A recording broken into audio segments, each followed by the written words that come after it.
നമസ്കാരം, നവമി കിച്ചണിലേക്ക് എല്ലാവർക്കും സ്വാഗതം. ഞണ്ട് കറിയാണ് ഇന്നത്തെ റെസിപ്പി.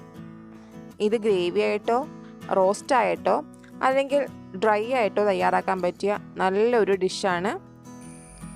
എറണാകുളം ജില്ലയിലെ തുരുത്തിപ്പുറം എന്ന സ്ഥലത്തു നിന്നാണ് ഈ ഞണ്ട് വാങ്ങിയത്. ഇത് നല്ല ഫ്രഷ് ആയിട്ടുള്ള കായൽ ഞണ്ടാണ്. ഇവിടെ ഇപ്പോൾ 1 കിലോ ഞണ്ടാണ് വാങ്ങിയിരിക്കുന്നത്. ഇനി ഇത് ക്ലീൻ ചെയ്തെടുക്കാം. ഞണ്ട് ക്ലീൻ ചെയ്ത് കഴിഞ്ഞപ്പോൾ നമുക്കിവിടെ 1/2 കിലോ അതിൻ്റെ ഇറച്ചിയാണ് കിട്ടിയിരിക്കുന്നത്. ഞണ്ട് നല്ലപോലെ കഴുകിയിട്ട് വേണം കഷ്ണങ്ങളാക്കി നുറുക്കാനായിട്ട്. ഇത് നുറുക്കിയ ശേഷം ഒത്തിരി അലമ്പി കഴുകി കളയരുത്. പിന്നെ ഈ ഓറഞ്ച് കളറിൽ കാണുന്നത് ഞണ്ടിൻ്റെ പൊന്നാണ്. അത് നമുക്ക് കറിക്ക് വേണ്ടി ഉപയോഗിക്കാം. പിന്നെ കാല് അതൊന്ന് പൊട്ടിച്ചിട്ടിടുവാണെങ്കിൽ അതിനകത്തേക്ക് മസാല കയറാൻ എളുപ്പമായിരിക്കും. മാത്രമല്ല കഴിക്കുമ്പോഴും നമുക്ക് എളുപ്പത്തിൽ പൊട്ടിച്ചെടുക്കാൻ പറ്റും. അപ്പോൾ ഇനി നമുക്ക് കറി തയ്യാറാക്കാം. അതിന് വേണ്ടിയിട്ട് മൺചട്ടി അടുപ്പത്ത് വെച്ചിട്ടുണ്ട്. അതിലേക്ക് നമുക്കൊരു 4 ടേബിൾ സ്പൂണോളം വെളിച്ചെണ്ണ ഒഴിച്ചു കൊടുക്കാം.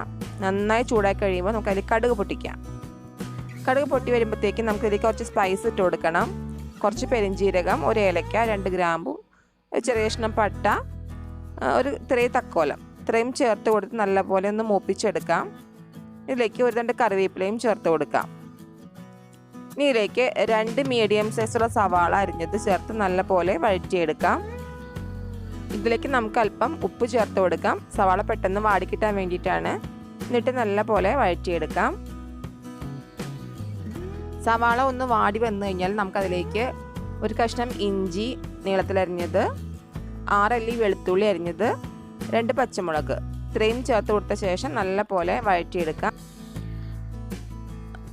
ഇവിടെ ഇപ്പം നന്നായിട്ട് വഴറ്റിയെടുത്തിട്ടുണ്ട്. ഇനി നമുക്കിതിലേക്ക് പൊടികൾ ചേർത്ത് കൊടുക്കാം. 2 ടേബിൾ സ്പൂൺ മല്ലിപ്പൊടി ചേർത്ത് കൊടുക്കാം. എന്നിട്ട് നന്നായിട്ടൊന്ന് മിക്സ് ചെയ്യാം. ഇനി ഇതിലേക്ക് 1 ടേബിൾ സ്പൂൺ സാധാരണ മുളക് പൊടിയും 2 ടേബിൾ സ്പൂൺ കാശ്മീരി മുളക് പൊടിയും ചേർത്ത് കൊടുക്കുക. നന്നായിട്ട് വഴറ്റി യോജിപ്പിക്കാം. ഇനി നമുക്കിതിലേക്ക് 1/4 ടീസ്പൂൺ മഞ്ഞൾപ്പൊടി ചേർത്ത് കൊടുക്കാം. എന്നിട്ട് നല്ലപോലെ വഴറ്റിയെടുക്കാം. ചെറിയ തീയിലിട്ട് തന്നെ നമ്മൾ ഈ പൊടികളുടെ എല്ലാം പച്ചമണം മാറുന്ന വരെ വഴറ്റിയെടുക്കണം. എണ്ണയും നല്ലപോലെ തെളിഞ്ഞു വരുന്ന വരെ ഇത് വഴറ്റിയെടുക്കാം. ഇവിടെ ഇപ്പോൾ ഏകദേശം റെഡിയായി വരുന്നുണ്ട്.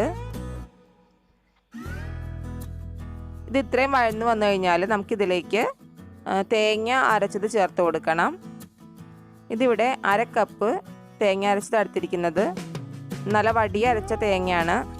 അത് ഇതിലേക്ക് ചേർത്ത് നല്ലപോലെ വഴറ്റിയെടുക്കാം.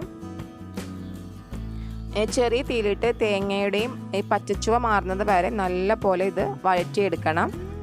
അത്ര ആയിക്കഴിഞ്ഞാൽ നമുക്കതിലേക്ക് കുറച്ച് വെള്ളം, മിക്സർ ജാർ കഴുകിയ വെള്ളമാണ്, അതിലേക്ക് ചേർത്ത് കൊടുത്ത ശേഷം ഈ അരപ്പൊന്ന് യോജിപ്പിച്ചെടുക്കാം. ഇനി നമുക്ക് ഇതിലേക്ക് നമ്മുടെ ഞണ്ട് ചേർത്ത് കൊടുക്കാം. ശേഷം പതിയെ ഇതെല്ലാ ഭാഗത്തേക്കും ഈ മസാലക്കൂട്ട് ഞണ്ടിൻ്റെ എല്ലാ ഭാഗത്തേക്കും എത്തുന്ന രീതിയിൽ യോജിപ്പിച്ചെടുക്കുക. ഇത് നല്ലപോലെ മിക്സ് ചെയ്തെടുത്ത ശേഷം നമുക്കിതിലേക്ക് തിളപ്പിച്ച വെള്ളം ചേർത്ത് കൊടുക്കണം. ആദ്യം കുറച്ച് വെള്ളം ചേർത്ത് കൊടുക്കുക. എന്നിട്ട് എല്ലായിടത്തേക്കും ഇതൊന്ന് യോജിപ്പിച്ചെടുക്കാം. ഞണ്ടിൽ മസാല നല്ലപോലെ കോട്ടായിട്ടുണ്ട്. ഇനി നമുക്ക് കറിക്ക് ആവശ്യത്തിനുള്ള വെള്ളം ചേർത്ത് കൊടുക്കാം. ഏകദേശം 1.5 കപ്പോളം വെള്ളം ഞാനിപ്പോൾ ഇവിടെ ചേർത്ത് കൊടുത്തിട്ടുണ്ട്. അപ്പം നമ്മുടെ ആവശ്യത്തിനനുസരിച്ച് വെള്ളം ചേർക്കാവുന്നതാണ്. ഗ്രേവി വേണമെന്നുള്ളവർക്ക് കൂടുതൽ വെള്ളം ചേർക്കാം. ഇനി ഡ്രൈ ആയിട്ട് മതിയെങ്കിൽ കുറച്ച് വെള്ളം ചേർത്താൽ മതിയാകും. ഇനി നമുക്കിതിലേക്ക് 2 കഷ്ണം കുടംപുളി പുളിക്കനുസരിച്ച് ഇട്ട് കൊടുക്കാം. എന്നിട്ട് നമുക്കിതിനി മൂടി വെച്ച് വേവിച്ചെടുക്കാം. ഒരു 10 മിനിറ്റ് കഴിഞ്ഞിട്ട് നമുക്ക് തുറന്ന് നോക്കാം. ഇവിടെ ഇപ്പോൾ ഞണ്ട് ഏകദേശമൊക്കെ വെന്ത് വന്നിട്ടുണ്ട്. നമുക്കിപ്പോൾ ഇവിടെ അത്യാവശ്യം ചാറുണ്ട്. നമുക്ക് ഇതിൻ്റെ ഉപ്പ് നോക്കാം. എനിക്കിവിടെ ഇത്തിരി ഉപ്പ് കുറവുണ്ട്. അപ്പോൾ ഞാൻ കുറച്ചുകൂടെ ഉപ്പ് ചേർത്ത് കൊടുത്തിട്ടുണ്ട്. എന്നിട്ട് ഇനിയും നമുക്കിത് വേവാൻ വേണ്ടിയിട്ട് മൂടി വയ്ക്കാം. ഇപ്പോൾ ഒരു 10 മിനിറ്റ് കൂടെ കഴിഞ്ഞിട്ടുണ്ട്. നമുക്കിത് തുറന്ന് നോക്കാം. ഇപ്പോൾ നമ്മുടെ കറി റെഡി ആയിട്ടുണ്ട്. എണ്ണയെല്ലാം തെളിഞ്ഞ് വന്നിട്ടുണ്ട്. ഞണ്ടും വെന്തിട്ടുണ്ട്. നമുക്കൊന്ന് ഇളക്കിയ ശേഷം ഇതിലേക്ക് 1-2 സാധനം ചേർത്ത് കൊടുക്കാനുണ്ട്. അതായത് കുരുമുളക് ചതച്ചതാണിത്, 1 ടീസ്പൂൺ ഉണ്ട്, അത് ഇതിലേക്ക് ചേർത്ത് കൊടുക്കാം. 1 കറിവേപ്പിലയും കൂടെ ഇതിലേക്ക് ഇട്ട് കൊടുക്കാം. ഇനി ഇതിലേക്ക് 1 ടേബിൾ സ്പൂൺ പച്ച വെളിച്ചെണ്ണ അതും ഒഴിച്ചു കൊടുക്കാം. ഇനി ഗ്യാസ് ഓഫ് ചെയ്ത ശേഷം മൂടി വയ്ക്കാം. ഒരു 10 മിനിറ്റിന് ശേഷം നമുക്കിതൊന്ന് തുറന്ന് നോക്കാം.